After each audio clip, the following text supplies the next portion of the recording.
surveillance H24, les données deviennent un enjeu sur la privacy, bon, alors, il y a le RGPD, mais on sait bien que ça ne s'adresse pas aux GAFAM, donc c'est vrai que ça nuit un petit peu à l'efficacité du RGPD. Bref, il y a une ambiance urbaine qui change, et tout cela au nom d'un certain nombre de valeurs que sont la fluidité, l'immédiateté, la rapidité. Je ne dis pas que ce sont, Manola, des mauvaises valeurs, mais inversement, on pourrait dire, Manola, que ce qui est lent n'est pas forcément très bien non plus. On peut dire que ce qui est rapide n'est pas forcément très bien, mais il n'est pas non plus, il n'y a pas eu une démonstration de la preuve que ce qui est lent est mauvais.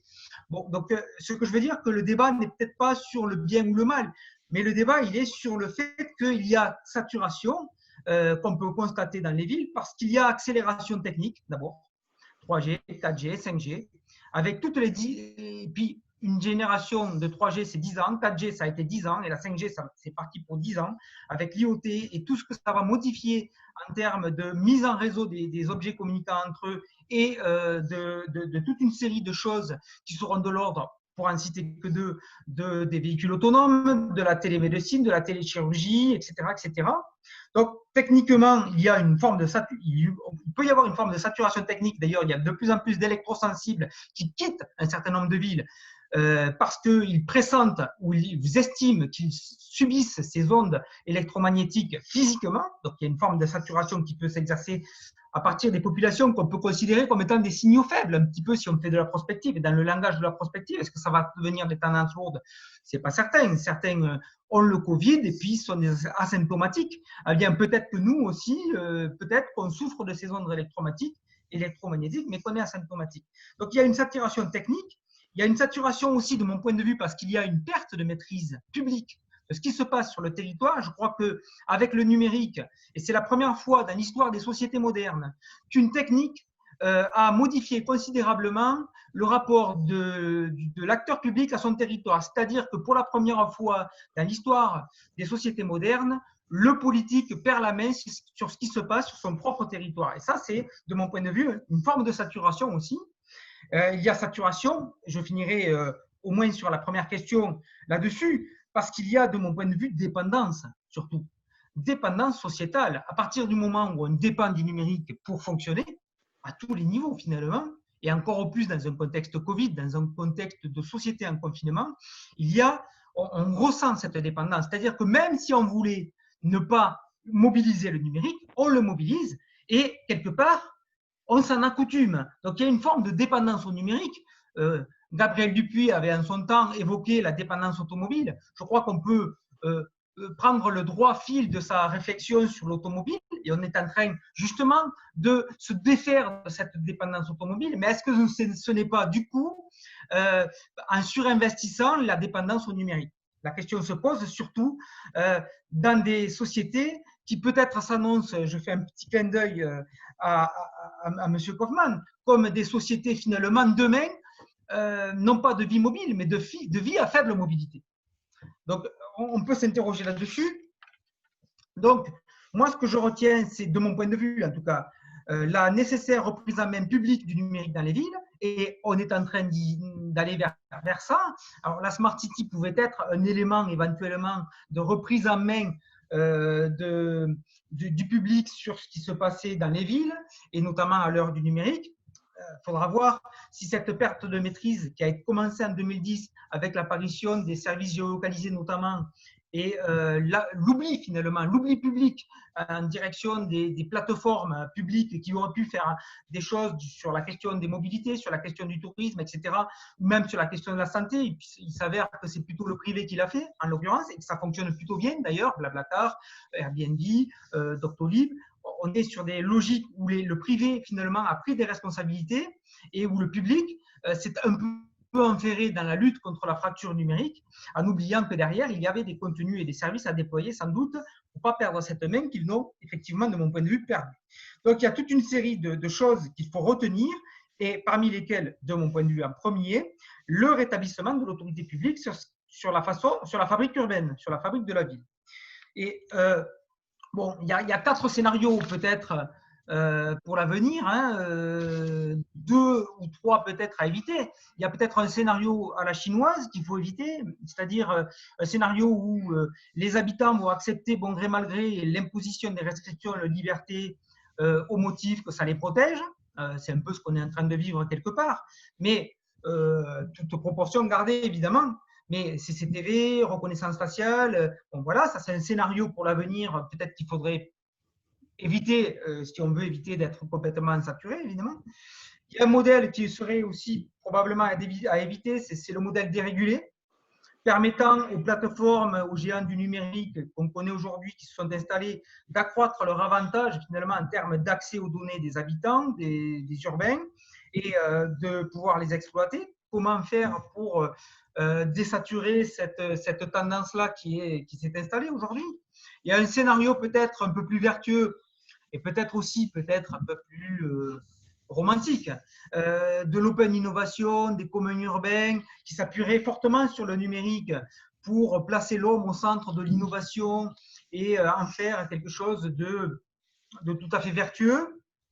Et puis, il pourrait y avoir aussi un scénario, disons, un peu plus prudent, peut-être même un scénario peut-être frileux vis-à-vis du numérique, qui peut être un scénario de la défiance vis-à-vis du numérique, où il y aurait un modèle de prise de risque minimale vis-à-vis du numérique, mais qui pourrait éventuellement se faire au détriment du potentiel d'innovation qui pourrait y avoir derrière ce numérique, parce qu'on a peur justement d'aller vers ce burn-out urbain causé par un surinvestissement autour des équipements urbano-numériques, des contenus urbano-numériques et de toutes ces choses-là. Donc c'est un petit peu dans cet esprit-là que j'ai essayé de rédiger ce chapitre. Bon, après, ce que je veux dire, c'est que le numérique aujourd'hui, à l'heure du Covid, apparaît, mais c'était déjà le cas avant le Covid, comme le nouvel opérateur de lien territorial. Et que c'est grâce à ça qu'on fonctionne aujourd'hui. Peut-être qu'on est quand même bien content de l'avoir. Et donc, je ne suis pas en train de dire que le numérique, c'est mal et que les Amish, c'est très bien. Merci beaucoup, Philippe. Je pense à ce passe de commentaires, étant donné la clarté du propos. Donc, je propose de tout de suite passer à Micha Pirot, qui nous a fait aussi le plaisir d'être présent ce soir. Micha, je te laisse la parole. Bonjour, merci. Alors, je ne suis pas très bien éclairé. Alors, comme dit, la commande, c'était 5 minutes. Bon, voilà. Mais je vais être très bref, en fait. Alors, merci pour cette proposition de discussion. Donc, le propos qu'on développe dans ce livre, en fait, on l'a développé ensemble, Guillaume et Luca Pataroni, et on est arrivé à cette question-là en étudiant les questions liées à la place ambiguë de l'art et plus largement de la culture dans la production urbaine. On avait repéré, et c'était l'objet d'une recherche collective qu'on menait dans le cadre du laboratoire de sociologie urbaine de l'EPFL, c'est une forte contradiction entre l'importance du discours sur l'art dans les opérations de branding et dans les discours sur la production urbaine, l'omniprésence de lieux d'art et de dispositifs de diffusion d'art dans la production urbaine. Et à l'opposé, on voyait bien que tous les artistes et acteurs, actrices culturelles qu'on rencontrait sur notre terrain étouffaient et semblaient ne pas du tout profiter de cette tendance de la valorisation importante de l'art dans la production urbaine. Au contraire même, nos enquêtes, elles montraient bien comment les possibilités de tenir en ville, alors même que celle-ci est nécessaire à la production urbaine et au développement du monde de l'art, on voyait bien que rester en ville, c'était ce qui les engonçait dans des réseaux de contraintes et des réseaux de contraintes qui étaient de l'ordre. Le premier ordre de contraintes, c'était des contraintes marchandes, en fait. La moindre parcelle, dans la mesure où la moindre parcelle d'espace est payante et où l'accès à l'espace est marchandisé très fortement. Toute location d'un atelier, tout accès à un espace d'art implique des coûts qui allaient augmentant. Il n'y avait pas d'accès à l'espace urbain qui ne soit pas marchandisé. Sans parler par ailleurs du travail, enfin de la partie de reproduction de la force de travail qui se faisait aussi qui impliquait aussi des contraintes de cet ordre-là. Pour le dire autrement, les artistes sont obligés de payer leur loyer aussi quand ils rentrent chez eux. Ils ne payent pas seulement leur atelier, mais ils payent aussi leur logement. Et puis, par contre, on a vu aussi que pour toute une partie, alors pour les artistes qui étaient bien impliqués dans le marché de l'art et arrivaient à dégager jouissaient d'un renom suffisant et arrivaient à dégager des revenus suffisants, ça ne posait pas forcément de problème, cet accès à l'espace urbain, parce que c'est aussi l'art est aussi un marché. Par contre, pour toute une frange qui nous intéressait beaucoup,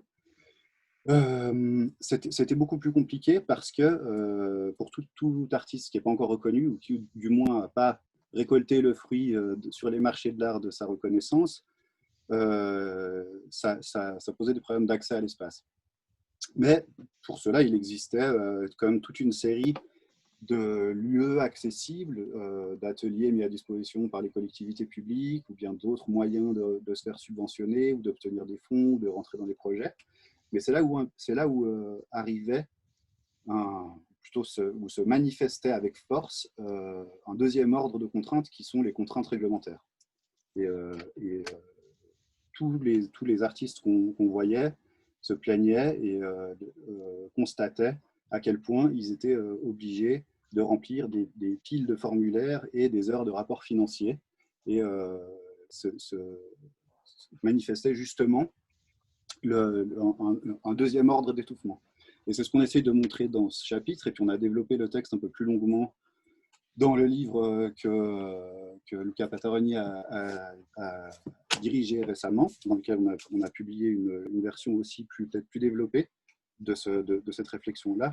On a donc cette double contrainte qui est à la fois une contrainte marchande et une contrainte normative qui engonce toute activité qui n'est pas directement vouée au marché dans ce que les linguistes appelleraient une double pince, pour raconter un peu sauvagement. Et puis du coup, au moment où vous êtes arrivé justement avec cette proposition de penser ça sous le terme de saturation, on a vu que le terme il se prêtait tout à fait parfaitement en fait à penser cet étouffement. Il se prêtait mieux que celui même d'étouffement, et du coup ça permettait de penser justement cette façon qu'on observait de voir nos actrices et acteurs se dépatouiller entre Caribe et Scylla et essayer de sortir tant bien que mal de cette double contrainte. Voilà. Donc, en gros, c'est au moment où je me débattais pour essayer de penser ces ambiguïtés que vous êtes arrivé avec une légère prudence, parce que j'ai lu avec attention, pas forcément enthousiasme, mais en tout cas attention, les discussions de Sokal et Bricmont sur les théories postmodernes, et je me méfiais aussi un petit peu, très sincèrement, de la dimension métaphorique et de la difficulté qu'on a lorsqu'on emprunte des concepts aux sciences dures, entre guillemets. Mais en fait, en l'empruntant prudemment, ça permet vraiment de penser ce lien, parce que entre la saturation de l'espace public et la saturation des subjectivités. Mais aussi et surtout, et je pense que c'est encore un des points qui a été esquissé à plusieurs reprises et qui, à mon avis, offre un terrain d'enquête vraiment important en ce moment et pendant le contexte de la pandémie, c'est aussi la saturation de la sphère publique, au sens, cette fois, pas d'espace public urbain, mais d'un espace public habermasien, qui est aussi saturé de tout un tas d'informations et discussions qui posent, qui saturent aussi. Donc, je vois vraiment l'intérêt de cette notion, et je me réjouis de poursuivre ces échanges. Merci beaucoup, Micha. Et d'ailleurs, je voulais réitérer le fait que j'ai beaucoup de plaisir à échanger avec toi à ce propos. Voilà, sans plus attendre, je donne la parole à Will Stroh, qui peut-être avec un petit décalage horaire. Je ne sais pas quelle heure il est, mais à Montréal. Mais... Je suis plein d'énergie parce que oui, c'est le début de l'après-midi. Vous m'entendez? Oui, parfaitement. OK. Mais bonjour à tout le monde. Moi, je suis intéressé je dois dire que je suis ni géographe, ni urbaniste, ni francophone. Mais je me suis intéressé à la saturation pour plusieurs raisons qui tournent autour en fait de mon intérêt pour deux choses. L'une de ces choses, c'est ce qu'on appelle la culture matérielle dans la ville. Je m'intéresse beaucoup aux objets, aux choses, mais aussi les pratiques, les sensibilités, les émotions même. Et je me suis inspiré depuis longtemps pas dans tout ce que je fais, mais par le théoricien allemand des médias, Friedrich Kittler, qui a posé la question, la ville est-elle un médium? Et si pour lui, un médium est marqué par trois fonctions de transmission, de traitement, processing, comme on dit en anglais, et de stockage, c'est la ville en tant que lieu de stockage ou machine même de stockage qui m'intéresse. Alors, ça veut dire qu'on traite la ville un certain niveau de contenant, container, et on peut dire que c'est dans son statut de contenant que la ville est plus ou moins saturée. Et mon intérêt pour le statut de la ville comme contenant m'a amené à étudier la façon, par exemple, dont la ville devient un lieu d'accumulation des résidus, des restes, des traces, surtout de la production culturelle. Je me suis beaucoup intéressé depuis des années au marché aux puces, aux magasins de livres ou de disques usagés, des magasins de charité qui, quelle que soit leur fonction économique, servent d'un point de vue systémique, disons, comme lieu de convergence, d'accumulation des objets de la ville saturée. Pour mon texte dans le livre, j'ai commencé en trouvant des citations dans les ouvrages de sociologie ou d'histoire urbaine où on nomme la diversité des phénomènes qu'on trouve dans les villes, qui, à mon avis, sont des phrases, des séquences qui essaient d'atteindre une image de la saturation urbaine. Il y a par exemple la longue description par Karl Marx de la population bohème des villes où ils mettent en forme de liste des filous, des charlatans, des lazzaroni, des pickpockets, des escamotateurs, des joueurs, des souteneurs, etc., etc.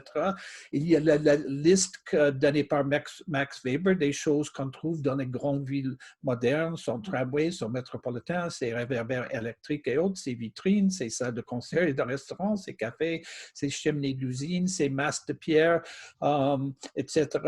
Et ici, on a affaire à ce que les théoriciens de la rhétorique ont appelé le copiae verborum, la liste qui signale une abondance, on peut dire une saturation. Et dans les travaux en cours qui m'éloignent peut-être assez de vos intérêts, je vais joindre un intérêt que j'ai depuis plusieurs années pour les figures cinématographiques qui incarnent la diversité sociale. Je travaille beaucoup sur les figurants au cinéma, les foules, les masses. Et comment le cinéma, je pose la question, classique et contemporain, représente-t-il la saturation de la ville par la variété sociale? On trouve cette saturation dans l'immense variété de petits ou seconds rôles dans le cinéma classique des années 1930 ou 40, mais aussi on trouve aussi des films, on trouve ça dans les films où la foule, la masse, que ce soit des gens ou des zombies ou des extraterrestres, devient un acteur social. Et dans le cinéma, je dirais la saturation sociale de la ville par la diversité humaine peut nous conforter dans l'image qu'elle donne d'une coexistence pacifique. Mais bien sûr, cette saturation sociale de la ville dans les fictions cinématographiques peut nous donner aussi une image de la ville fragile, menacée, au bord de l'effondrement. Alors, c'est pour ça mes liens avec l'idée, mes intérêts pour le concept de saturation. Merci beaucoup, Will, pour toujours tes interventions très éclairantes et riches. Merci beaucoup. Donc, Nelly, je te passe la parole. Ça fait plaisir de te voir aussi. C'est plaisir partagé. Merci beaucoup. Donc, oui, il est 13h à Montréal. Alors, moi, c'est d'abord l'invitation pour la participation au colloque Saturation qu'il y a eu à Lausanne qui m'avait interpellée parce que, en fait, je travaillais à un mémoire de maîtrise sur l'écriture de la ville. Et quand j'avais vu passer l'appel, tout de suite, j'ai été interpellée et j'ai eu envie de travailler dans cette direction-là. Donc, en fait, c'est vous qui m'avez influencée et intéressée à la question au départ des saturations. Donc, le texte que j'avais présenté réfléchissait à l'écriture en milieu urbain dans un contexte d'accélération sociale, en m'appuyant notamment sur Rosa. Donc, ça a ensuite fait partie de mon master en création littéraire, qui comportait aussi une partie recueil de poèmes. Dans mon texte que j'ai mis de l'avant, c'est la nécessité en création d'un regard sur le monde qui passe par une certaine lenteur, qui est aussi la lenteur nécessaire au processus d'écriture. Donc, je parlais de l'importance de ralentir et d'approfondir le regard pour être plus attentif à l'environnement qui nous entoure, mais aussi à soi, donc dans une perspective sociale et politique.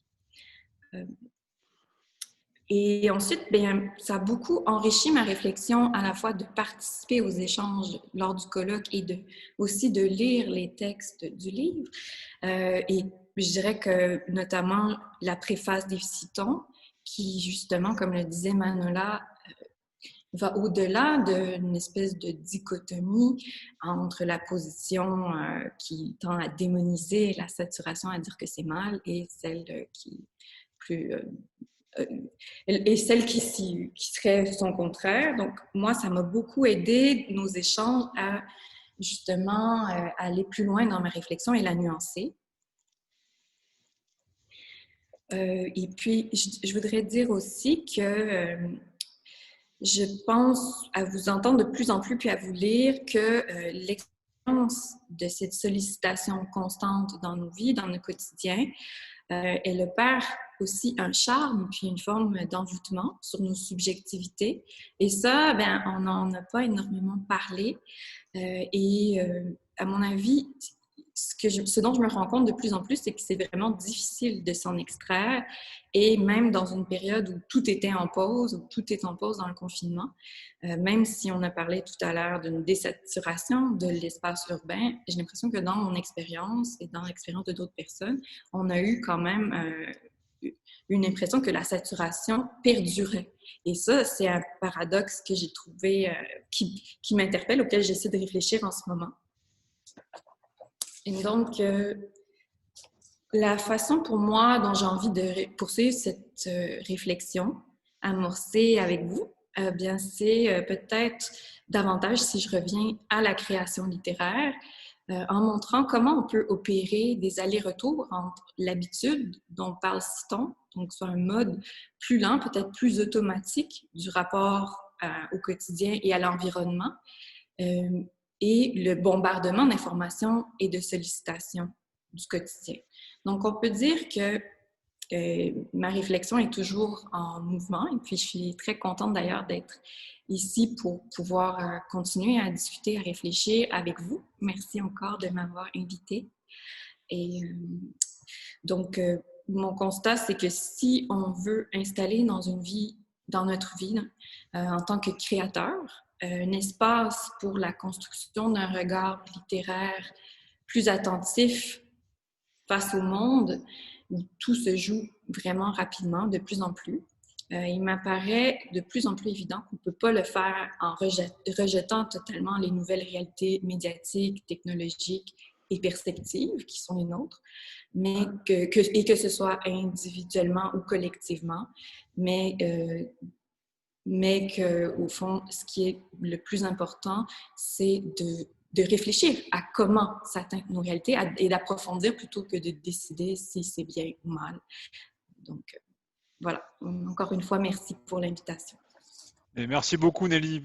Déjà, ton intervention à Lausanne nous avait beaucoup plu et beaucoup interpellé. Je vois que la réflexion continue à se poursuivre et c'est toujours aussi stimulant et intéressant. Merci beaucoup. Pour poursuivre, on laisse la parole donc à notre dernière intervenante, Jeannette Hetman. Est-ce que je te laisse la parole ?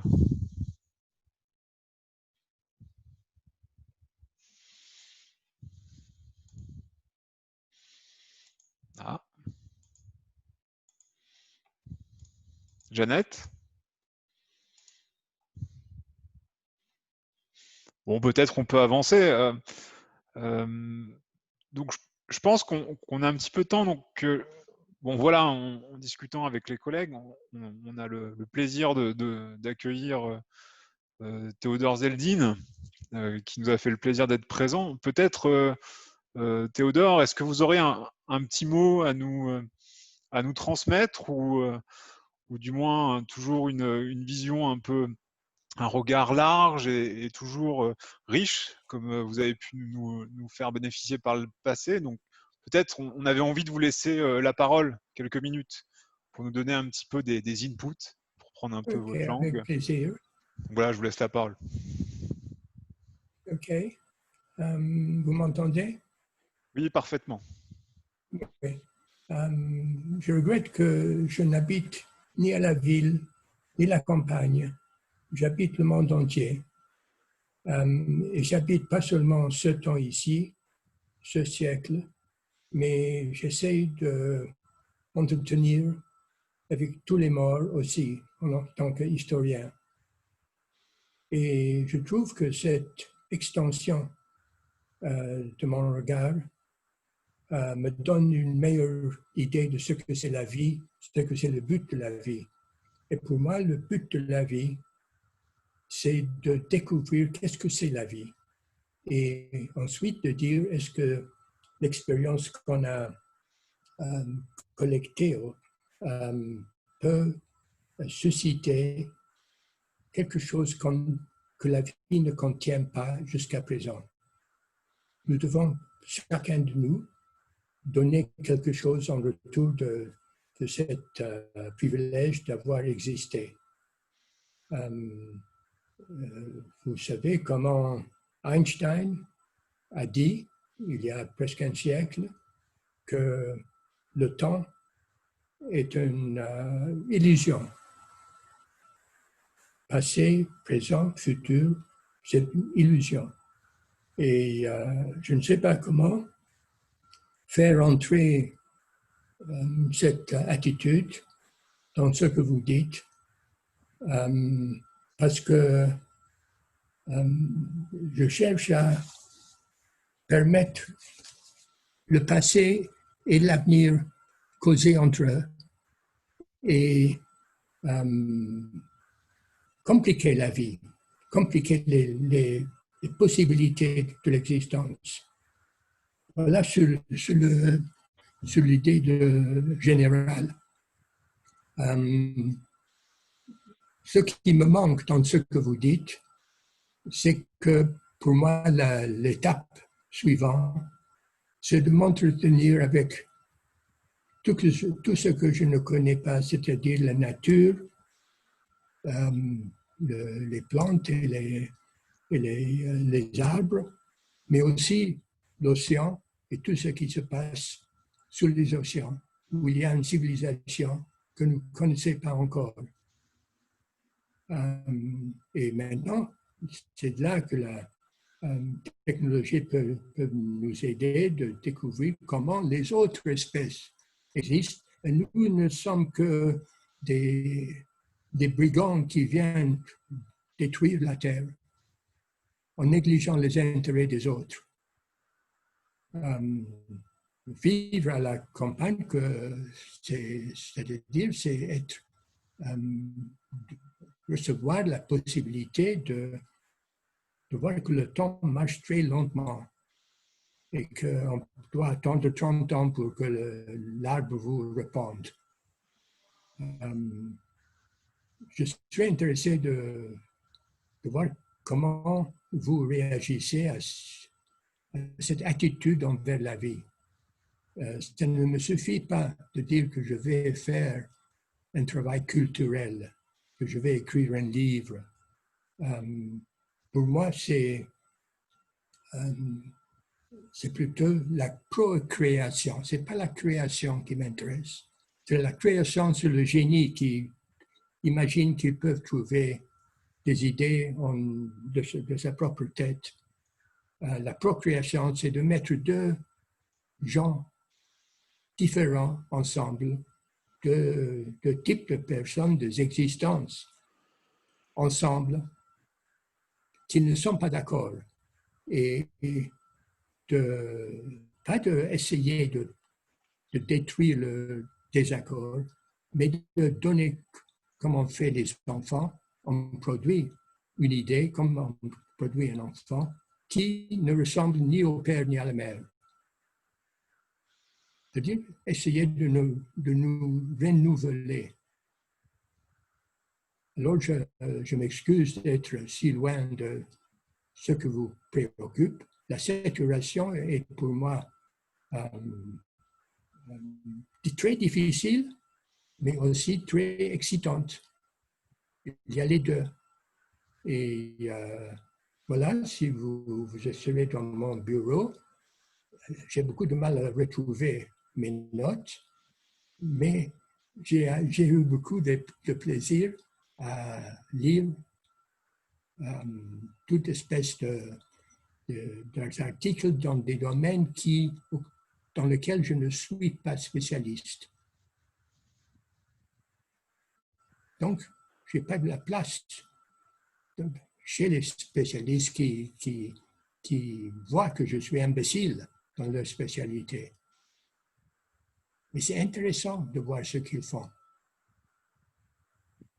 Alors, je vous remercie de me dire ce qui se passe dans votre tête. Le grand mystère pour moi de savoir ce qui se passe dans la tête des autres et peut-être dans les instincts des animaux, de toute autre espèce qui est en vie. Je me remercie Luc qui toujours fait les choses impossibles. Merci beaucoup, Théodore. Donc effectivement, il y a aussi un aspect qui me frappe dans votre intervention, c'est la question du non-humain, quelque chose qu'on va essayer de discuter à la fin en synthèse de ces échanges. Alors, peut-être pour poursuivre, donc vous avez promis aussi voilà, un moment de discussion. Donc l'idée maintenant, c'est de pouvoir ouvrir le débat ou les échanges. Donc n'hésitez pas à intervenir. Donc, dans le meilleur des cas, ce qui serait bien, c'est que vous puissiez me montrer que vous voulez intervenir en levant la main, et puis j'essaierai de distribuer la parole au fil de l'eau si je m'en sors parmi les 81 personnes qui sont ici présentes. Donc, parole à la salle.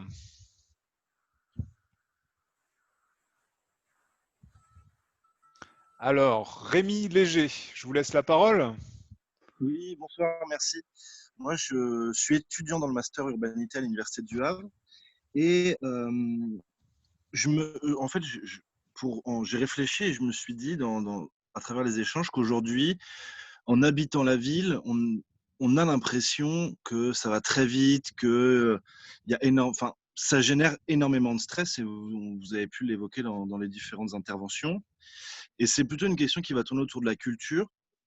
Mais est-ce que réintroduire des éléments culturels, des espaces, des lieux de création, ça peut permettre justement d'avoir un phénomène de ralentissement un peu dans le quotidien des habitants de l'espace urbain. Voilà, merci. Alors voilà une excellente question. Qui souhaite répondre? Je pense à Lucas, tiens, par rapport aux questions culturelles, je pense que tu as des choses à nous dire.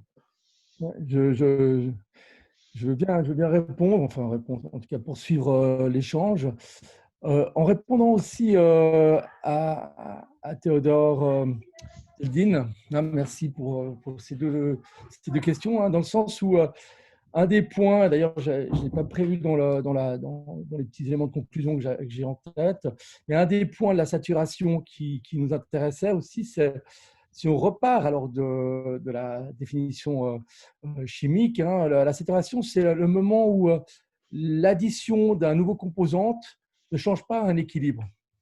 Et donc, dans cet horizon-là, la saturation est le moment où il n'y a plus d'ouverture à la différence, où la venue d'une différence ne fait plus sens, ne trouble plus, n'ouvre pas le débat démocratique ou ne renouvelle pas la pensée. Et donc, du coup, d'une certaine manière, l'idée de désaturer, c'est aussi pour pouvoir accueillir ce qui nous est étranger. Et pour moi en particulier, effectivement, toute la réflexion sur le non-humain et sur, du coup, sur tout un ensemble de choses, effectivement, avec lesquelles on doit composer, mais avec lesquelles on ne compose plus, parce que précisément la saturation nous rend indifférents ou produit comme surnuméraire tout ce qui n'est pas réglé dans ces systèmes de saturation. Donc là, je pense qu'effectivement, notre volonté de penser à la saturation, c'est aussi de réouvrir des espaces de dialogue, des espaces d'accumulation heureuse. Et je reviendrai tout à la fin sur cette question de l'accumulation. Et puis, donc du coup, en faisant juste le petit switch vers la culture, pour moi, pour le travail qu'on effectue aussi avec Micha Pirot, effectivement, la possibilité de retrouver des marges de manœuvre, de créer des espaces de culture, mais aussi derrière ça, des espaces de création, non pas pour réaffirmer une valeur, pour animer, pour rendre attractif, mais pour produire des troubles, pour produire des différences. Hein, cet espace-là, si vraiment il est dans un horizon de faire place à quelque chose qui nous trouble, à quelque chose qui nous interpelle, à ce moment-là, effectivement, pour nous, les marges culturelles sont nécessaires dans une politique de désaturation. Mais vraiment, c'est ambivalent. Mais on aura l'occasion de revenir peut-être là-dessus. Alors pour poursuivre, il y a une intervention de… Je pense qu'aussi Nelly aurait des choses à répondre là-dessus, hein, j'en suis certain. Mais peut-être pour poursuivre, je passe la parole à Mina, hein, qui a demandé d'intervenir. Bonjour à tous, alors j'ai mis ma vidéo. Donc, je suis de Strasbourg, je suis élue à la Mission des Temps et je suis aussi sociologue. Alors, je suis tout à fait au courant des travaux qui existent sur accélération du temps et postmodernité, bien que j'ai sans doute encore beaucoup de choses à apprendre. Mais en même temps, j'ai commencé ma carrière par de la sociologie rurale et j'ai travaillé beaucoup vers Tombouctou, donc une zone où on pourrait se dire que les choses se passent lentement, etc. Je voudrais quand même mettre un petit peu de nuance dans ces propos-là. Dans les zones rurales, il y a aussi des temps d'accélération, et y compris dans la paysannerie qu'on pourrait penser peut-être traditionnelle, il y a des temps qui sont ceux de la culture, de la naissance des animaux. Voilà, les gens sont pressés aussi.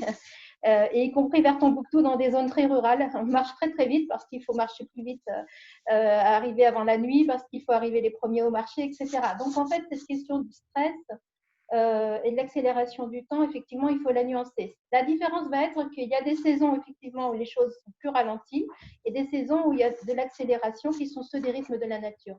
Dans la modernité, dans la ville, il me semble que du coup, c'est plus qu'on est toujours, effectivement, en sursaturation de temps. C'est un peu comme le stress, effectivement, et en avoir, c'est pas mauvais, mais c'est être en surstress permanent qui, par contre, là, pose problème. Il me semble qu'au niveau du temps, c'est un petit peu la même chose. Mais du coup, je cherchais un peu à nuancer ces quelques propos que j'ai écoutés qui cherchaient à créer une sorte de dichotomie entre ruralité et urbanité. Ça mériterait d'être creusé avec des spécialistes de la ruralité. Moi, je vais peut-être me permettre de répondre à toi, Mina, parce que ton intervention me touche sur deux plans. Bon, première chose, effectivement, la question de la paysannerie. Bon, moi, je suis, comme c'est un certain nombre d'entre vous le savent, je suis issu du milieu rural et fils de paysans, petit-fils de paysans, etc. Effectivement, il y a cette idée, en fait, d'une part, que c'est des métiers qui sont extrêmement finalement denses et accélérés. Et il y a ce lien finalement entre ce qui relève des rythmes du cosmos et ce qui relève des rythmes quotidiens. Et ce lien-là, finalement, c'est un point extrêmement important de la modernité, qui est l'idée, finalement, et ça, Jörg Simmel nous le dit très bien, que les technologies et la vie nous ont permis de nous affranchir des rythmes du cosmos. Et c'est comme ça aussi qu'on finalement, par les saturations et par nos technologies qui saturent nos espaces de vie, mais aussi nos cerveaux, on s'est affranchi, on a perdu finalement ce lien-là. Effectivement, ces rythmes-là sont encore vrais, ces rythmes du cosmos et leur implication dans le monde paysan, et plus largement dans les domaines qui touchent, on va dire, aux activités liées aux non-humains. Je pense aussi aux marins, je pense aussi à toute une série d'autres corps de métier. Merci beaucoup, Mina. D'autres interventions, n'hésitez pas, hein. Alors, donc Mina vient de parler. Donc, Alois, je vous laisse la parole. Oui, bonjour. Aloïs, Bonjour à tous, pardon. merci. Oui, pas de problème.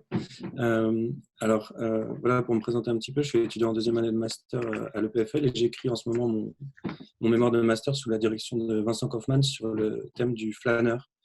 Et donc, cette question du flâneur, forcément, qui est beaucoup liée à celle de métropole et aussi à celle de foule et de concentration.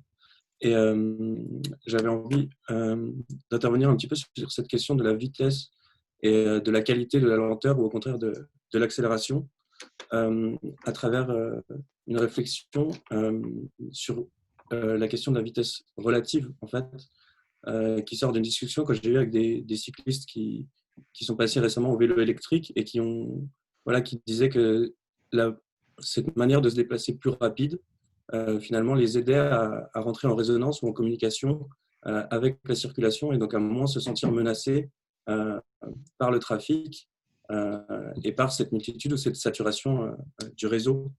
Et donc c'est aussi en lien avec l'intervention de Madame Antonioli qui mettait en question la nécessité de ralentir ou d'accélérer ou de s'y opposer ou pas. Et c'était un petit peu une question ouverte pour relancer sur cette question de la vitesse et de savoir si finalement la question n'était pas une question de vitesse qualitative, mais plutôt de rapport de vitesse entre les gens, entre nous, à travers nos interfaces et les choses qui se déplacent autour de nous. Merci beaucoup, Aloïs. Peut-être Manola, qui a été interpellé dans l'intervention, est-ce que tu as envie d'intervenir et de répondre? Peut-être Vincent aussi, je pense, quand même, en tant que directeur. Non, mais moi, je suis d'accord dans cette question de composition de vitesse. Hein, là, vous citez l'exemple des vélos, mais il y en aurait beaucoup d'autres. Mais pour revenir sur ce que je disais au début, moi, ce qui m'inquiète de plus en plus, c'est un phénomène que je constate. Ça se trouve que moi, je suis la seule à le constater, mais ça m'étonnerait. Un phénomène de droitisation du débat écologique de plus en plus terrifiant. C'est-à-dire qu'on était habitué peut-être à tort à considérer que les débats écologiques étaient des débats de gauche. Hein. Mais là, moi, tous les retours à la terre, l'éloge de la lenteur, indépendamment de ces combinaisons de vitesse que vous évoquez, vous, qui sont extrêmement intéressantes, me paraît un aspect parmi d'autres de la droitisation en cours qui concerne les macroniens comme ça concerne les écolos, si vous voulez. Donc, pour vous dire les choses, moi, ce qui m'intéresse, c'est la tendance colibri. Ce qui m'inquiète, pardon, c'est la tendance colibri, frugalité heureuse, hein, etc., qui sont des choses qui commencent à devenir extrêmement lourdingues, hein, dans les études urbaines, dans les écoles d'architecture, etc., parce que c'est des gens qui ont des forces de frappe quand même assez considérables. Je ne ferai pas de nom, mais vous savez tous à quel genre de spécimens je me réfère et je me retiens de ne pas faire de nom. Vous apprécierez, mes collègues apprécieront mon effort de diplomatie. Mais donc, tout ça, ça me terrorise parce que je me dis que quand on sortira de cette merde dans laquelle nous sommes, on se retrouvera ou bien avec le triomphe des macroniens, de la police et des capitalistes et des banquiers qui l'accompagnent, ou bien vers une bien-pensance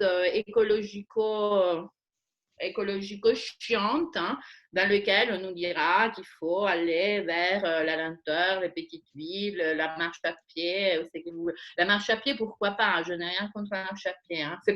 C'est pas du tout. Effectivement, c'est ce discours qui est extrêmement dichotomique, justement. Nous, on parlait de la nécessité de sortir un peu de ces dichotomies et qui est idéologiquement, je dirais, en utilisant un terme peut-être plus très à la mode, mais je m'en fous, idéologiquement très inquiétant parce que c'est un aspect comme un autre d'une droitisation générale des esprits qui me terrifie. Voilà, pour revenir sur le contenu par contre, les combinaisons de vitesse, les articulations, etc., les questions de rythme, hein, sur lesquelles on continue de travailler avec les collègues, me paraissent extrêmement passionnantes. Merci en tout cas pour la question. Merci beaucoup, Manola. bon, voilà, en collaborant, on a aussi ensemble éprouvé les limites de la diplomatie aussi, mais aussi de nos rythmes de travail qui parfois s'intercalaient ou se télescopaient. Par rapport à ces questions, je pense qu'on touche à un point essentiel qu'on n'a pas vraiment discuté, ou du moins qui est souvent discuté pourtant sur ces questions-là. Je pense à la mobilité en fait. Et Vincent, je pense que tu pourrais aussi, apporter des éléments sur cette réflexion. Depuis des années, tu mènes des recherches sur les différentes formes de mobilité, les différents scénarios possibles, notamment ton travail avec le forum. Peut-être tu pourrais nous en toucher un mot, quoi, vers quoi on va aussi, quelque part en termes de mobilité selon toi. Vaste programme. Donc, ça amène effectivement à parler encore d'un autre chapitre du livre que Guillaume Drevon et moi avons eu le plaisir de développer ensemble. Je crois que la mobilité par rapport à la saturation, par rapport au rythme de vie, elle offre, je pense, un terrain de réflexion actuellement assez intéressant parce que si on prend le cas de la Suisse, ça fait maintenant un peu plus d'une décennie qu'on a une croissance très forte de ce qu'on a appelé la pendularité de longue distance, c'est-à-dire le fait de faire 50, 60, 80, 100 km entre son domicile et son lieu de travail tous les jours. En Suisse, ça se pratique. Plus on va loin et plus on y va en train, dans des proportions quand même assez fortes. Et ça peut aller, voilà, entre des grandes agglomérations, c'est à peu près plus de 50% du flux qui passe par le train. Ça génère des phénomènes qui, en termes de saturation, sont totalement paradoxaux parce que d'une part, les personnes qui prennent le train quotidiennement sur de longues distances ont le sentiment souvent que c'est beaucoup plus apaisant que d'être en voiture, que ça leur redonne la possibilité de disposer de leur temps, parce que quand on est assis dans un train, effectivement, on peut avoir son ordinateur, on peut être connecté sur son téléphone, on peut lire le journal ou faire des petites activités de ce genre. Donc, on a l'impression d'être peut-être de retrouver un petit peu son temps par rapport à la conduite automobile sur une route saturée aux heures de pointe. Mais d'un autre côté, ça a des effets globaux de saturation du système ferroviaire qui est absolument sidérant, et au point qu'on en est à se demander si on ne va pas doubler l'offre ferroviaire à l'horizon 2030 ou 2040 sur un certain nombre de relations. Donc, c'est comme si ce système s'auto-alimentait. Il y a de plus en plus de monde qui pratique effectivement ce type de pendularité.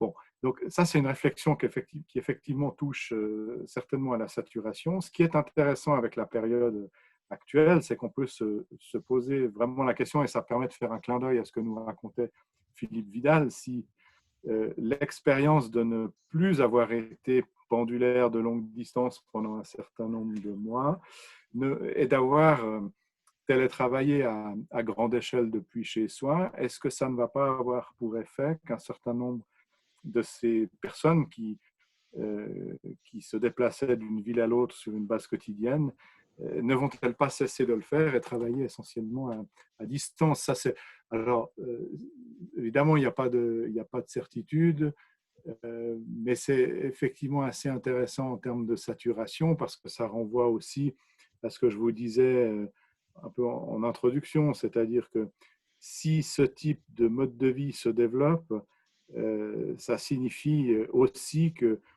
peut-être la saturation de l'espace logement par toute une série d'activités va se poursuivre, ce qui pose toute une série d'autres questions.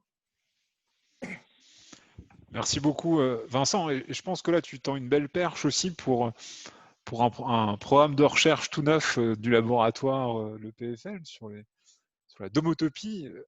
Peut-être que Lucas, par rapport à ces questions de logement, est-ce que tu pourrais nous parler un petit peu des implications en termes de comment le logement reçoit ces pressions rythmiques aussi, et comment on y fait face avec des leviers comme l'appropriation, etc.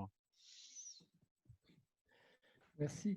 J'ai pas de grande réponse, puisqu'on est, nous, on est à l'aube d'une enquête effectivement sur le chez-soi dans un monde en mouvement. mais qui part effectivement de cette idée de saturation de l'espace du logement, hein, par la multiplication des sollicitations, par le fait qu'on vient nicher effectivement des ordinateurs, des smartphones qu'on utilise dans le lit, donc tout un floutage, hein, des séparations linéaires, strictes entre le jour et la nuit, entre le moment du travail et du loisir, hein, donc bien entendu quelque chose qui a déjà été évoqué, mais qui participe effectivement dans ces manières dont le monde qui vient à nous vient nous sursolliciter et avec des exigences fortes de réactivité.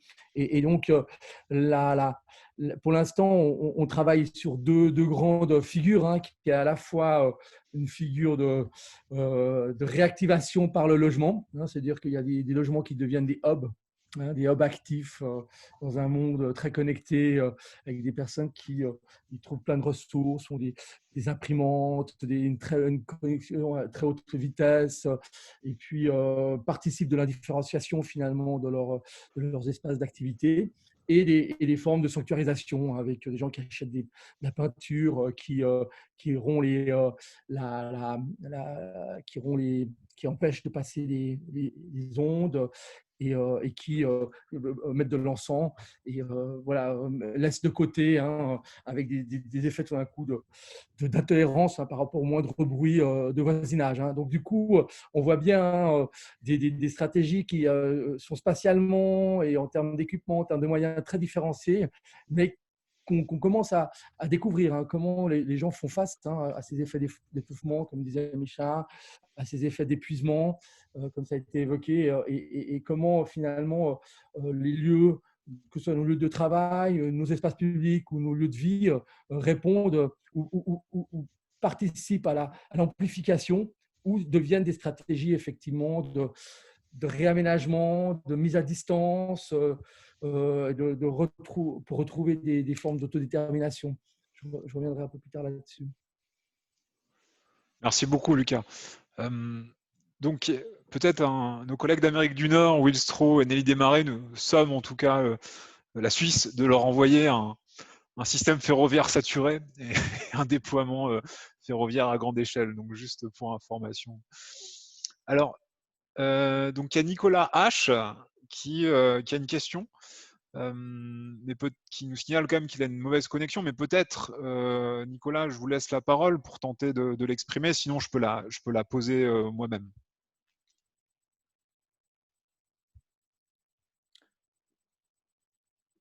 Ouais, il a demandé, hein. Un problème de micro. Ah, il ne fonctionne pas, d'accord. Ok, donc je vais poser la question. Bonsoir, donc de la part de Nicolas H. Bonsoir, j'ai une question à poser, mais j'ai un souci avec mon micro. Alors, les sociétés européennes sont-elles prêtes à voir, à l'instar de métropoles asiatiques, des éléments urbains comme des trottoirs pour utilisateurs de smartphones? Au final, est-ce que cela n'engrange pas plus de saturation dans l'espace urbain? Voilà, question finalement plus largement du suréquipement de la ville. Donc, qui a envie d'intervenir là-dessus ou de répondre à Nicolas? Philippe, je pense que tu es très bien placé effectivement pour ça. Non, je ne suis pas forcément bien placé. C'est plus une expérience personnelle qui m'a intéressé quand j'ai visité New York en 2018. Et j'avais vu le déploiement à très grande échelle à New York des lignes New York City. Donc, cette espèce de totem numérique qui a vocation à finalement être un couteau suisse pour les SDF, pour les hommes d'affaires qui pouvaient recharger. Est-ce que j'ai branché mon micro? Oui. Qui pouvaient recharger leur smartphone, etc. Et j'ai trouvé ça intéressant parce que effectivement, ça saturait totalement les trottoirs. Et ça saturait les trottoirs parce qu'il y avait aussi des effets rebonds sur l'occupation temporaire des trottoirs, avec notamment beaucoup de SDF de homeless qui se greffaient finalement à ces dispositifs.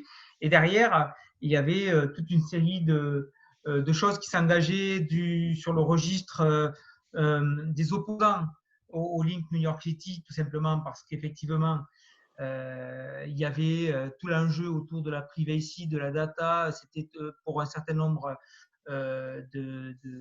de militants, finalement, l'occasion pour la ville de capter les données des habitants. Je ne sais pas si je suis très bien entendu.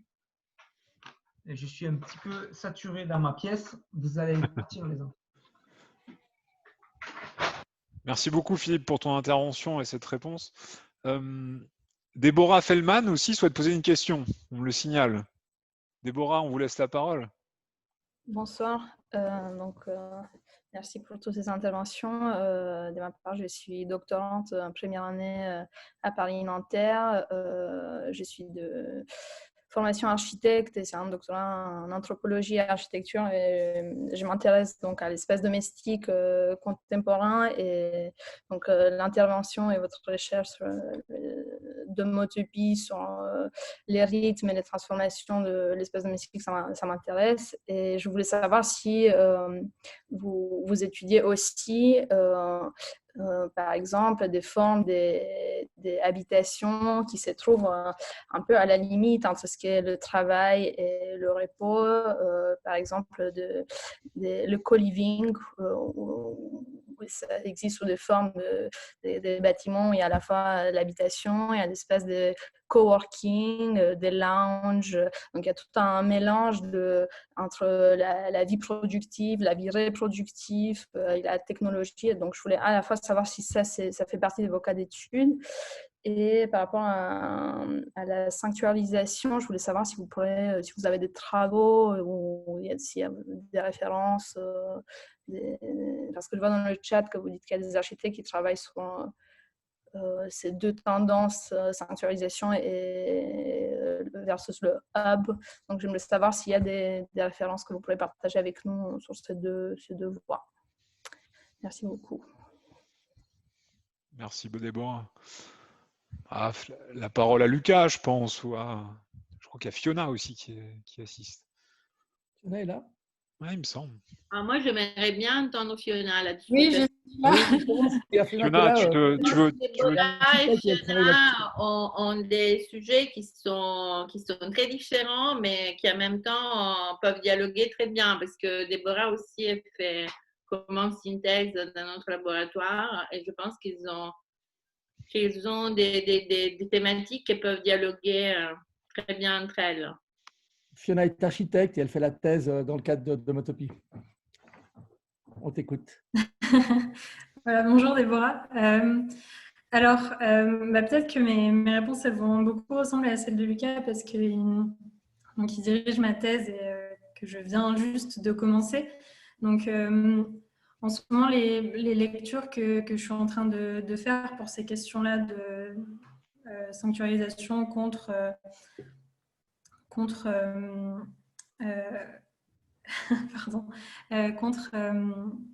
activation du logement. Il y a d'abord toutes les questions, Pardon, je suis prise un peu au dépourvu. Il y a par exemple le breton disparaître de soi que je suis en train de commencer. Il y a sur la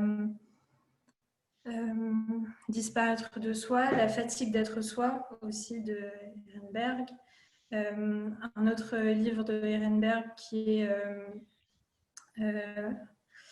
la culture de la performance, je crois, j'ai pas encore commencé celui-là.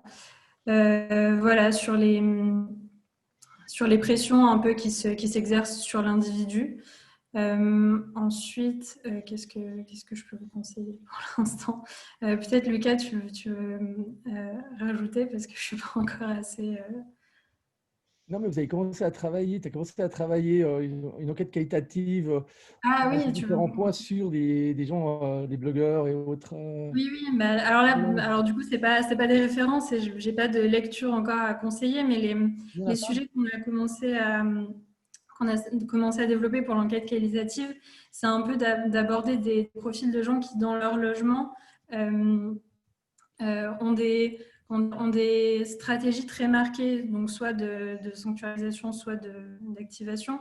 Et on pense par exemple aux gens qui travaillent depuis chez eux. Donc, c'est un peu les confinés d'avant le confinement. Donc, on a commencé à contacter des vendeurs d'artisanat qui travaillaient depuis chez eux, des designers en freelance, des youtubeurs et youtubeuses qui travaillent depuis chez eux. Enfin voilà, des gens qui utilisent leur logement comme lieu de travail et comme domicile en même temps.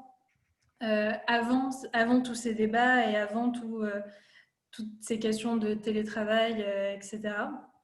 Et voilà. Et puis, en plus, on s'intéresse à ces professions parce que c'est des professions dans lesquelles la vie privée est toujours sollicitée. Je pense particulièrement aux youtubeurs et aux streamers et streameuses de jeux vidéo parce qu'ils montrent leur logement. Donc, c'est aussi une mise en scène de leur intimité. Voilà un peu les pistes de réflexion qu'on aborde là-dessus. J'en profite peut-être pour vous signaler un excellent ouvrage qui s'appelle Rythmologie de la mobilité des sociétés contemporaines, rédigé par Guillaume Drevon. Si jamais ça vous intéresse, il faut vendre un petit peu. Un blague à part. Est-ce qu'il y a d'autres interventions? Je vois qu'il y a des collègues du Maroc qui sont aussi là. Donc, est-ce qu'on pourrait les entendre? Je pense à Moussa, je pense à...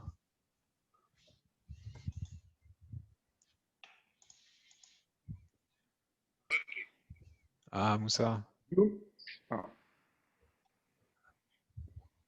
Oula, dispositif hybride. Allez, allons-y, essayons de tenter comme ça. Mustapha qui est au Maroc. Vas-y, Mustapha. Bonsoir, j'appelle de Fès. Donc, face à cette saturation, est-ce qu'on peut parler de la Médina comme ville de proximité à échelle humaine et comme un symbole de résilience? Mais c'est à toi qu'il faut poser la question, je pense. Ah, les deux retours.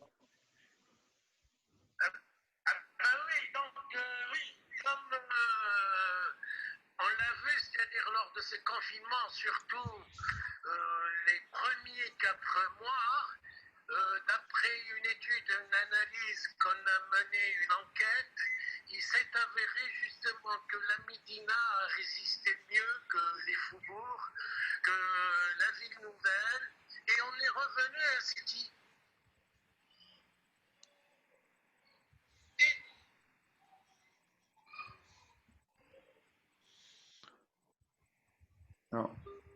Peut-être Luc, vous pouvez en 2 mots résumer, peut-être qu'on n'a pas tous et toutes bien entendu.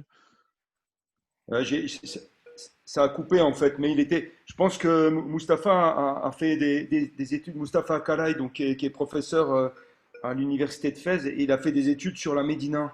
Donc Fès est la plus grande Médina du monde arabe, et où les populations sont très... comment dire, je ne vais pas dire les unes sur les autres, mais en tout cas, il y a une très forte densité de population. En plus, c'est un territoire qui a changé, il y a des ruraux qui sont arrivés et autres. Et donc, la surprise, ça a été de voir que, pour la Covid, la contamination était moindre parce qu'il y avait des règles particulières qui étaient mises en place, qui étaient revivifiées par le confinement. Et ce que peut-être disait là Mustapha Akalay, c'est peut-être que, disons que le confinement était vécu de façon différente dans la Médina, en tout cas, que cette histoire comment dire, de saturation n'en était peut-être pas une. Mais je ne sais pas si Mustapha, tu nous entends? Tu peux nous dire? Malheureusement, en ce moment, c'est que la Médina vit une crise économique. C'est vrai que les commerces sont fermés, donc il n'y a plus de touristes. Mais par contre, sur le plan résilience, la Médina a démontré qu'elle peut s'ériger en cordon sanitaire, surtout face à une pandémie comme cette pandémie, ce coronavirus. Et je crois que pour les urbanistes marocains, ils doivent changer de focale et de vision et surtout pratiquer un urbanisme de réparation et revenir vers ce modèle, ce prototype de ville islamique qui est un urbanisme conscient, malgré, c'est-à-dire c'est le labyrinthe, c'est la structure labyrinthique. Et comme le disait Jacques Beck, c'est un urbanisme de signes. Et moi, je prône et j'enseigne tout le temps que la Médina peut être, c'est-à-dire l'avenir dans des pays comme les pays du Maghreb, et surtout il faut la révisiter. Il ne faut pas, c'est-à-dire faire le kitsch, le plagiat, mais essayer de s'inspirer de ces valeurs et surtout de cette ville que malgré, comme la ville de Fès, qui est une des villes les plus grandes, les Médinas les plus grandes, on voit qu'on peut vivre tranquillement. C'est une ville qui n'est pas saturée. Merci Mustapha. Merci beaucoup. Peut-être il y a une question de Xavier Schramm qui me signale une demande d'intervention dans le chat. Xavier, je te laisse la parole.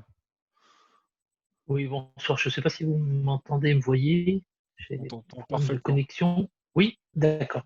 Alors, une question qui s'adresse peut-être plus à Théodore, peut-être Zelding, pour avoir son regard sur. On vit une drôle d'époque, ou une espèce d'époque, comme dirait Georges Perec, où on est, je dirais, tous confinés, enfermés, que les espaces publics sont désertés, que les espaces de travail sont aussi désertés par le télétravail ou par un arrêt d'activité. Et on est paradoxalement tous saturés de visioconférences, voilà, etc. Donc une sorte de saturation, non pas au-delà de la saturation habituelle, mais en deçà de la saturation. Et c'est quelque chose de paradoxal et assez d'étrange d'être tellement saturé alors que la situation, entre autres sanitaire, nous oblige à un ralentissement dont certains, et à juste titre, s'effraient ou voilà, s'insurgent.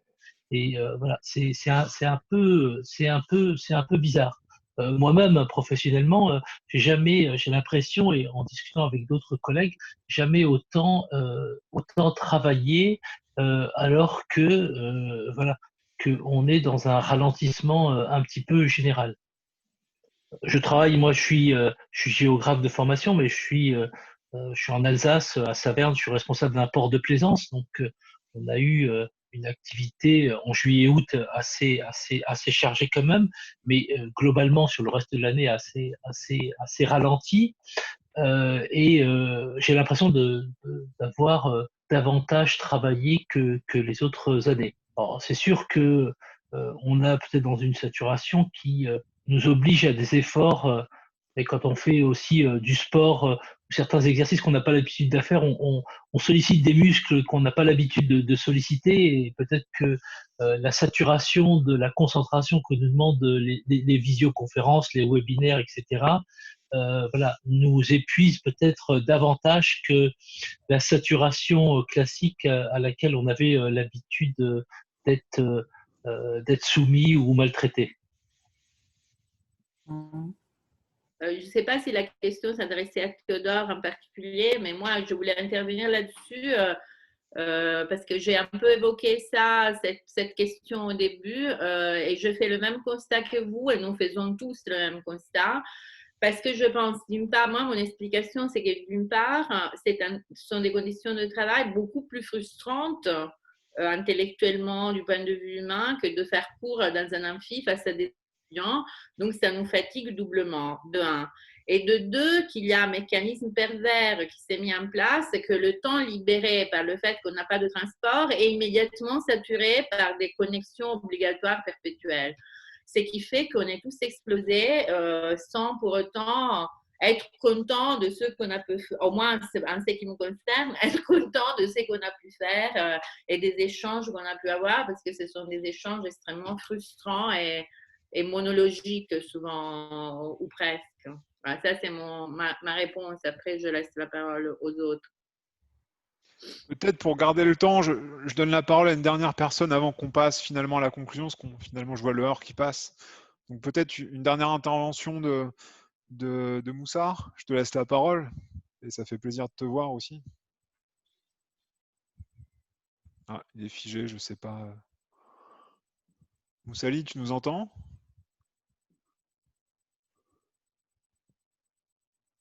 Ouch. Si vous m'entendez, c'est... Ah, ça y est, oui, c'est bon, on t'entend. D'accord, ok. Alors, c'est juste par rapport à cette question de saturation, particulièrement pendant la pandémie. Il y a énormément de figures de cette saturation, et particulièrement, on a vécu, comme partout dans le monde, plusieurs types de saturation, que ce soit une saturation médiatique qui s'est en quelque sorte manifestée sur la coronavirus comme une blague, plusieurs messages WhatsApp circulaient à ce moment-là, et puis à un moment donné, des saturations essentiellement médiatiques qui ont installé une angoisse particulière auprès des populations. Mais la saturation qui a été, à mon sens, un tout petit peu positive, c'est une saturation en matière de solidarité entre citoyens, qui était une solidarité citoyenne entre les gens et qui a fait figure d'une certaine inventivité de citoyens et au niveau essentiellement des espaces partagés comme les ascenseurs, etc. Et à travers le web. Mais également, ce qui était intéressant, ce sont les temps en termes de rythmologie. C'est cette question entre temps politique et temps pandémique et la qualité en termes de réaction, que ce soit du gouvernement ou bien le citoyen qui devient un véritable acteur dans cela. Enfin, vers la fin du confinement, on assiste à une sorte de saturation des espaces publics parce que les gens, ils avaient tendance à remplir un certain nombre d'espaces publics qui étaient jusqu'à présent en quelque sorte, comment dirais-je, désertés avant, mais aujourd'hui deviennent le corps aérien de la ville, qui devient de plus en plus saturé, qui pose problème de propagation des contaminations. D'une manière générale, ce sont des saturations, ou c'est une figure de saturation dans tous ces états, que ce soit au sud ou au nord, mais ce sont des saturations qui ont des particularités socioculturelles qui préfigurent comment les gens ils ont vécu le confinement, ou bien comment la saturation a été mise à l'épreuve pendant la pandémie de la coronavirus. Je vous remercie Merci beaucoup, Abdallah. Pour l'organisation. Oui, merci. Alors, peut-être il est temps de passer à la conclusion de cette séance. Voilà, il nous reste une dizaine de minutes et avec Lucas, on avait envie de donner quelques pistes, ou du moins d'essayer de ramasser cette grande diversité de points de vue, d'opinions, et puis finalement de chantier de travail pour la suite. Donc peut-être Lucas, je te laisse la parole, puis je me permettrai d'enchaîner. Merci, oui. Alors, merci à toutes et à tous. Merci aussi pour l'excellente prise de notes en direct, là, c'est impressionnant. Et du coup, j'avais deux, trois éléments pour la conclusion. Et au fait, ce qui a été discuté aujourd'hui n'a fait que renforcer finalement ce que j'avais déjà un peu entrevu et discuté aussi avec Guillaume. Donc, la saturation, comme ça a été aussi suggéré, elle a à voir en partie seulement, on va revenir dessus, sur cette question du subi, sur un horizon négatif de souffrance ou de pression. Et là, un des points de départ pour nous de la saturation, c'était pour reprendre la question contemporaine, ou reprendre de manière contemporaine la question de l'aliénation, donc de ce qui finalement empêche notre capacité d'autodétermination et ce qui nous rend étrangers à nous-mêmes, hein, et donc la saturation dans son rapport aux formes contemporaines de l'aliénation. Et comme on l'a dit aussi, la saturation a aussi à voir avec des formes, si ce n'est heureuses, mais en tout cas des positivités liées aussi qui peuvent être liées à l'accélération ou à d'autres formes d'accumulation. Et justement, le point qui règle cette question et cette ambivalence de la saturation, c'est l'idée que la saturation est une pensée de l'aliénation d'un type particulier qui est lié au fait à l'accumulation. Et de la même manière que Pérec a été évoqué, Pérec avait montré avec beaucoup de force le moment où l'accumulation des objets cesse d'être une promesse d'émancipation et devient une source d'aliénation. Et de facto, la saturation pose la question de l'aliénation dans un trop-plein. Pas un trop peu, mais un trop-plein. Trop-plein d'informations, trop-plein d'objets, trop-plein de flux, trop-plein d'expositions sensorielles, trop-plein d'informations.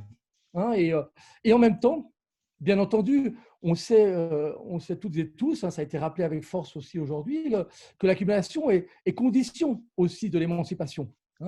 Les formations qui vont nous émanciper, la possession qui va nous fortifier dans nos routines, dans nos habitudes.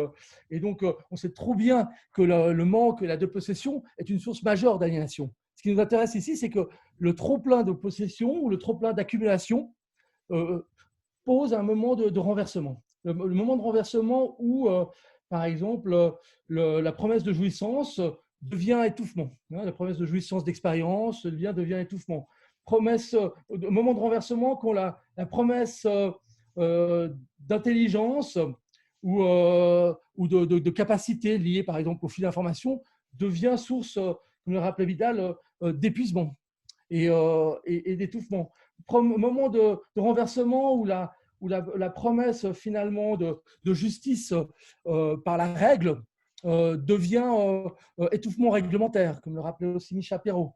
Et donc, on voit bien que la saturation se tient dans ce moment de renversement, dans ce moment où l'accumulation des choses, des informations, des biens, des expériences, des relations cesse de nous émanciper et vient nous enfermer, nous étouffer, nous épuiser, nous congestionner, nous désorienter et vient produire des burn-out. Et donc, ça a pour conséquence, j'en évoque une ou deux juste là, et je donne la parole ensuite à Guillaume. Donc, ça a comme conséquence une pensée de l'ambivalence. Donc, ça a été rappelé à de maintes reprises. C'est-à-dire que ce n'est pas simplement un moins qu'il nous faut, mais c'est un jeu entre le plus et le moins. On a besoin des accélérations pour des jouissances, ou on a besoin des intensifications de la vie urbaine qui développe l'intelligence, parce qu'il dit pas seulement que ça nous blase ou que ça nous enferme, mais Simmel dit avant toute chose que l'intensité urbaine nous rend plus intelligents. Donc, du coup, il y a vraiment ce moment d'ambivalence, donc une pensée d'ambivalence, je pense, qui nous accompagne. Une pensée aussi de la diversité des formes de la saturation. Ça a été rappelé, des saturations fonctionnelles, cognitives, spatiales. La saturation nous permet de circuler dans des phénomènes très différents et dans des ordres expérientiels différents, mais elle permet de dire aussi, dans un même champ sémantique, aussi dans un même angle de pensée, la question de la congestion du trafic, la désorientation informationnelle, et ce cheminement et cette capacité de passer de l'un à l'autre est hyper important pour autre chose qui a aussi été rappelé aujourd'hui, c'est le fait qu'on doit aller au-delà, effectivement, de l'opposition rural-urbain, on le sait, au-delà de la maison individuelle et du logement collectif, du chez-soi ou de l'espace public. Et bien entendu, c'est pour repenser effectivement comment ces saturations, comment ces cumuls, leurs émancipations et leurs oppressions se rejouent finalement au-delà de ces formes héritées de la modernité. Et puis finalement, et c'est là que je passe la parole à Guillaume, ça pose la question effectivement de la conversion. des rythmes de la conversion. C'est-à-dire que si c'est un problème d'accumulation, c'est aussi un problème au moment où justement on n'arrive plus à digérer, on n'arrive plus à tenir à distance, à retrouver des marches, capacité à déterminer une exposition. Donc, comment on retrouve une maîtrise face à ces cumuls, et c'est là que ça ouvre la question au rythme.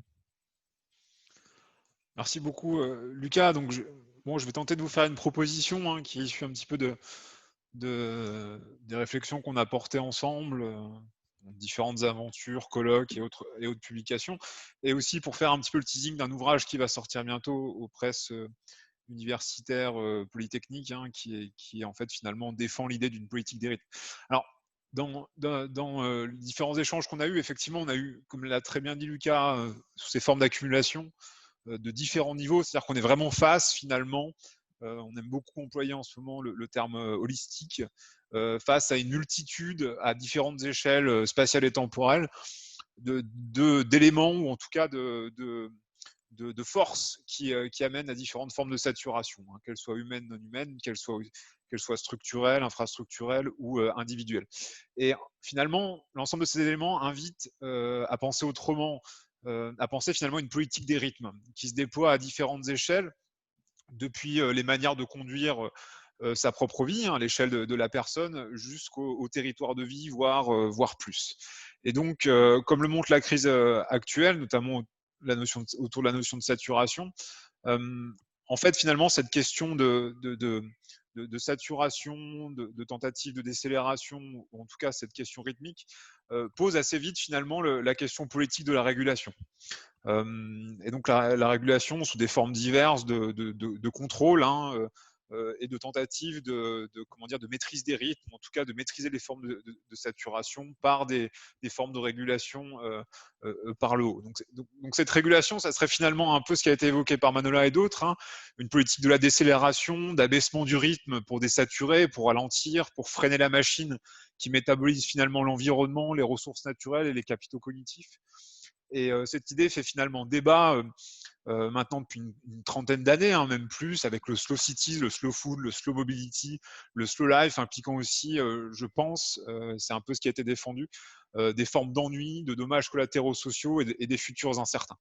Et finalement, la proposition pour une politique des rythmes, elle est plutôt soucieuse en fait de trouver, elle est moins, on va dire, méta, elle est plutôt soucieuse finalement de trouver la bonne chorégraphie rythmique, ou du moins la bonne chorégraphie aussi des formes de saturation ou des formes d'accumulation dans des espaces et des lieux, des chorégraphies entre les personnes, entre les flux de matière aussi et d'énergie.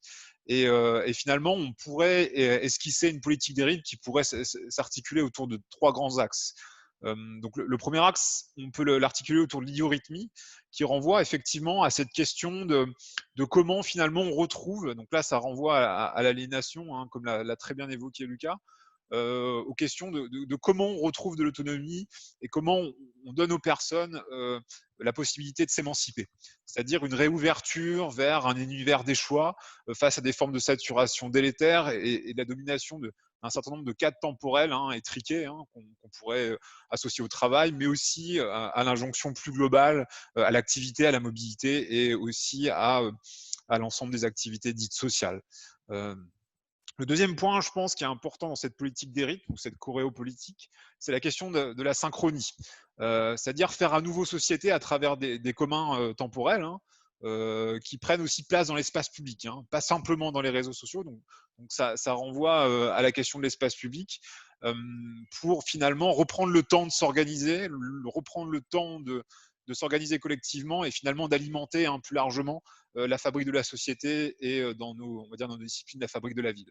Donc, il y a l'idée aussi de retrouver des temps communs, des temps politiques, des temps de débat et des temps finalement de structuration d'idées qui ne sont pas prises forcément dans l'accélération des rythmes des réseaux sociaux et des flux d'informations à très haut niveau de débit. Et là, je pense très fort à Bernard Stiegler.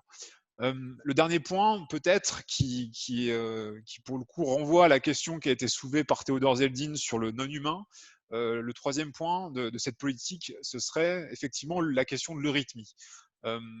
comme on l'a évoqué, hein, Lucas l'a réévoqué, mais pour revenir à ce que je disais tout à l'heure, effectivement, Jörg Simmel dit assez vite hein, que finalement les technologies et la ville ont permis de s'affranchir des rythmes hein, du cosmos pour les sociétés contemporaines et en particulier les sociétés urbaines. Et je pense qu'il convient aussi de cultiver l'eurythmie, hein, on va dire cette chorégraphie entre ce qui relève des activités de l'humain et ce qui relève du monde du non-humain. C'est-à-dire pour retrouver finalement peut-être, et là on renvoie hein, au métier de paysan hein, qui m'est cher, retrouver la relation entre les rythmes d'activité des humains et les rythmes du cosmos, quelque part.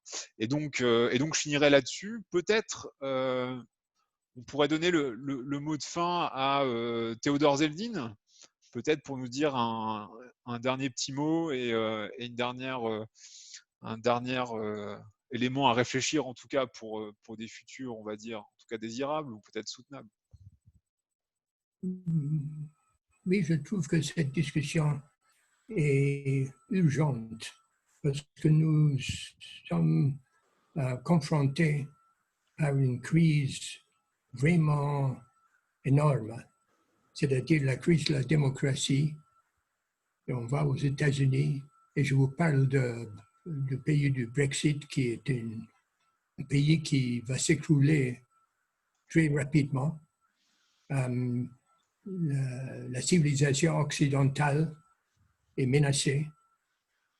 Et donc, on doit voir qu'il est difficile de parler dans les villes. Il est difficile de parler même ailleurs parce qu'il y a toute cette haine qui vous empêche. On a, pendant des siècles, les religions ont proposé que l'amour, on doit aimer son prochain. L'amour, c'est la source de qui va nous sauver, mais la haine se développe. On a peur de dire ce qu'on pense. Et la démocratie demande que tout un chacun exprime sa pensée. Et on m'a interpellé par les architectes Norman Foster à Londres. On m'a interpellé pour me demander comment répondre à ce problème par l'architecture. Et donc, je réponds un peu à ce que Deborah Feldman a dit. Comment peut-on lier l'architecture avec ce besoin de comprendre ce que pensent les autres? Et mon intervention a été enregistrée et mise dans l'exposition, le biennale de l'architecture en Corée du Sud il y a quelques mois. Peut-être vous le retrouvez. Mais en fin de compte, si nous perdons la possibilité de parler librement, à quoi bon toutes ces discussions?